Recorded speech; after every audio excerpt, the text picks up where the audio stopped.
looked down upon by the strict Jewish people.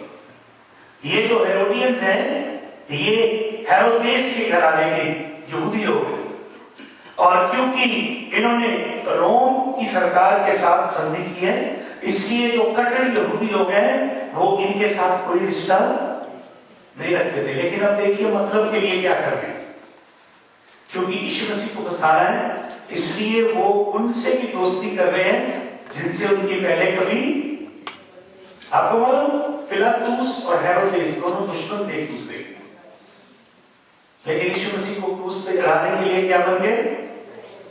मित्र बन गए। जैसे हिंदी में कहते हैं विनाश काले विपरीत बुद्धि।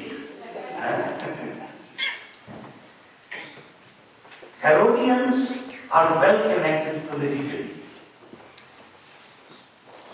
Pharisees are the religious force. So religion and politics come together in an unholy kind of alliance, and the motive is to trap Jesus. And you know what they do? Let's go a little bit further.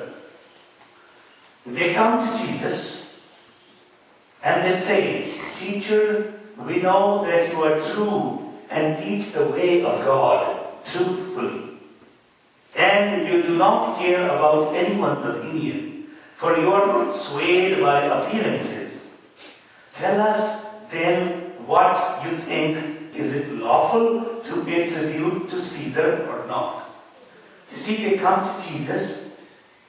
They come in a camouflaged fashion. And they are speaking sweet words to Jesus. Honey is dripping their lips. They call him master. They are calling him master. They are using the word kuriakos, the one who possesses, the one who owns.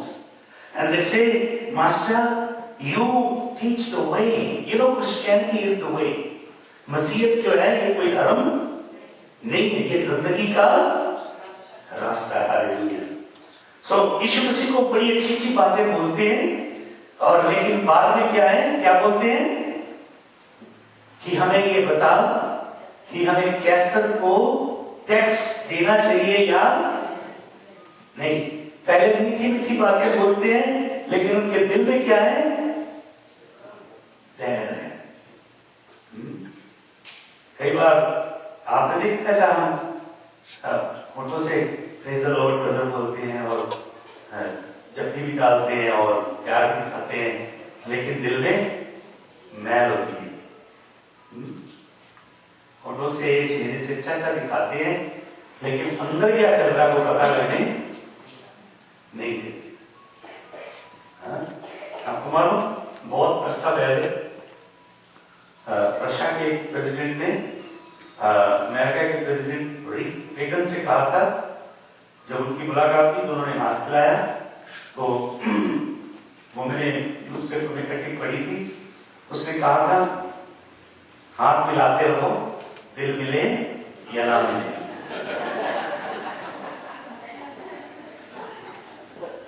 हाथ मिलाते रहो, दिल मिले या, ये politics है, status को, राजनीति। लेकिन जो प्रभु के सच्चे भक्त हैं, उनके हृदय में कभी ऐसा षड्यंत्र नहीं हो सकता। ये प्रभु के पास गए हैं और प्रभु यीशु मसीह से मीठी मीठी बातें बोल रहे हैं, लेकिन हृदय में क्या है? षड्यंत्र है। And see, they say, "Jesus, tell us, is it lawful for us to pay tribute to Caesar or not?" And now, if you read the next verse, "But Jesus perceived their wickedness." You know, one of the giftings of the Holy Spirit that manifested in the life of Jesus was discernment. Discernment is a very special gift that we all must have. God has not called us to judge, but God has called us to discern. And discernment is one of the very special gifts of the Holy Spirit. For judgment, the original Greek word is karina, which is a judicial term. When you judge, it has the impending, looming idea of sentencing someone.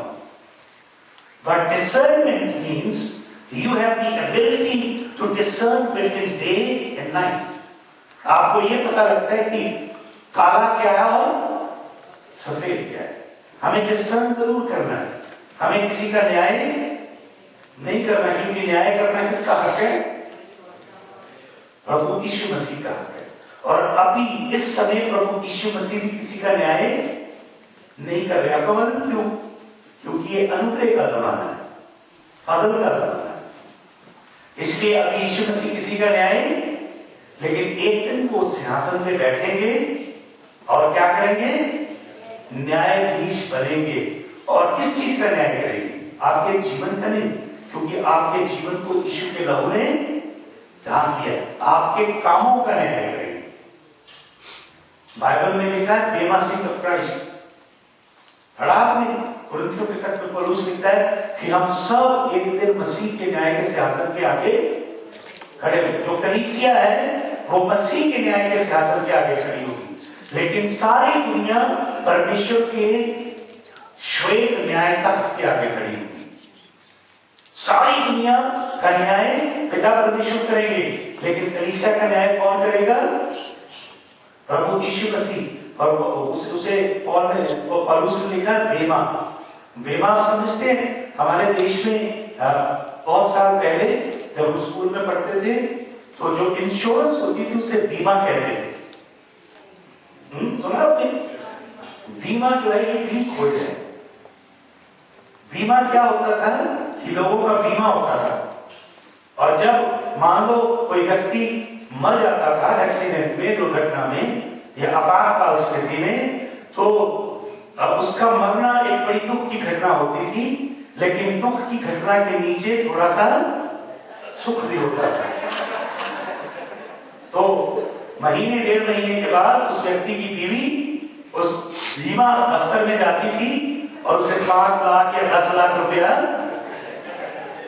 आपको बीमा का वही idea है। ये मसीह की बीमा जो seat है ये निर्धारित नहीं करेगी कि आप स्वर्ग जा रहे हो या नरक जा रहे हो, लेकिन आपके काम, बाइबल में 6 तरह के काम बताएंगे। Wood, stubble, hay and gold, silver and precious stones. घास फूस के भी काम है, लकड़ी घास फूस के, ये अमाल है हमारे, काम है हमारे। और सोना चांदी और कीमती पत्थर। तो हम सब ऐसे ऊंचा मसीह का सिंहासन होगा, उसकी महिमा का कोई वर्णन भी नहीं कर सकता। हम सब ऐसे खड़े होंगे जितने मसीह के प्यारे। तो उधर परमेश्वर की अग्नि जलती होगी। तो वचन में लिखा है तुम्हारे सारे काम आग में से, कई लोग होंगे वो लकड़ी घास और फूस लेके जाएंगे, तो जैसे आग में से निकलेंगे लकड़ी घास फूस जल जाएगा और उसके धुएं से उनका चेहरा भी भर जाएगा। ये नहीं कि वो स्वर्ग से निकाल दिए जाएंगे, पर स्वर्ग में जाने के बाद उनके पास कुछ भी नहीं होगा। लेकिन कुछ होंगे जिनके काम सोने चांदी कीमती पत्थर के होंगे, वो आग में से निकल के और भी शुद्ध हो जाए। तो यीशु मसीह ने, Jesus immediately perceived their wickedness. What did Jesus do? He perceived. And the word in Greek for perceive is genoskoi, which means to understand fully, to have complete knowledge of. And since Matthew wrote his gospel in Aramaic, so this is a Jewish phrase. It is a Jewish idiom for sexual intercourse between husband and wife. You know the way Jesus knew it, discerned it? He discerned it deeply to the very core. He pierced their polluted, corrupt heart that came with the conspiracy. In an instant, the moment they released the word before Jesus, he could scan their hearts. And what did Jesus perceive? Wickedness. And word for wickedness is gonorrhea. This is the same root word in Greek from where you get the English word